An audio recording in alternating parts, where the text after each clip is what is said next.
ખેડાના નડિયાદ બ્રહ્મર્ષિ સંસ્કૃત મહાવિદ્યાલયમાં વેદ આચાર્ય શાંતિલાલ જીવરામભાઈ જોશીની જન્મ શતાબ્દી મહોત્સવ ઉજવવામાં આવ્યો।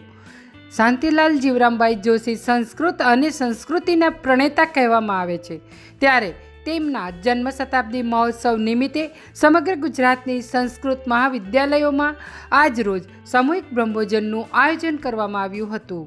ખેડા જિલ્લાની નડિયાદ બ્રહ્મર્ષિ સંસ્કૃત મહાવિદ્યાલય ડાકોર, સંસ્કૃત મહાવિદ્યાલય પેટલાદ, સંસ્કૃત મહાવિદ્યાલય જેવી અનેક સંસ્કૃત પાઠશાળાઓમાં વેદ ગુરુજી શાંતિલાલ જીવરામભાઈ જોશીની જન્મ શતાબ્દી મહોત્સવ નિમિત્તે ઉજવવામાં આવ્યો હતો।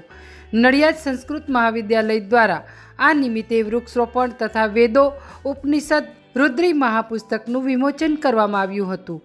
અહેવાલ મુકેશ ચુનારા। નમામો વયમ સદગુરુમ શાંતિલાલમ।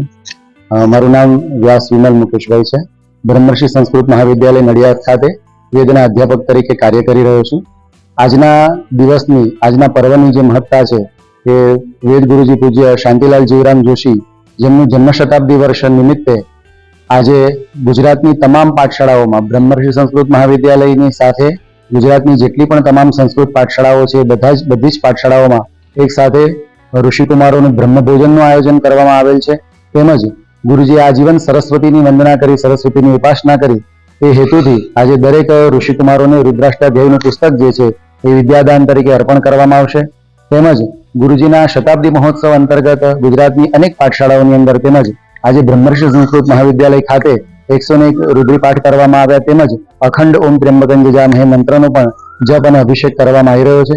ગુરુજી દ્વારા અર્પણ કરવામાં આવેલી આ સેવાને સમગ્ર ગુજરાત તેમજ સમગ્ર ભારતની અંદર પહોંચે તેવા હેતુથી આ કાર્યક્રમનું આયોજન કરવામાં આવેલું છે। ડોક્ટર અમૃતલાલ ભોગાઈતા, બ્રહ્મર્ષિ સંસ્કૃત મહાવિદ્યાલય પ્રધાન આચાર્ય। આજે અહીંયા વેદમૂર્તિ અને વેદના પ્રાધ્યાપક શ્રી શાંતિલાલ ગુરુજી કે જેમનું જન્મ શતાબ્દી ઉજવવામાં આવે છે એ અનુસંધાનમાં બ્રહ્મર્ષિમાં ભણેલા બધા જે વેદના પ્રાચ્ય ઋષિકુમારો છે એ બધા મળીને એમને ઉજવે છે શતાબ્દીને। જે આજે પુસ્તક વિમોચન છે શું છે?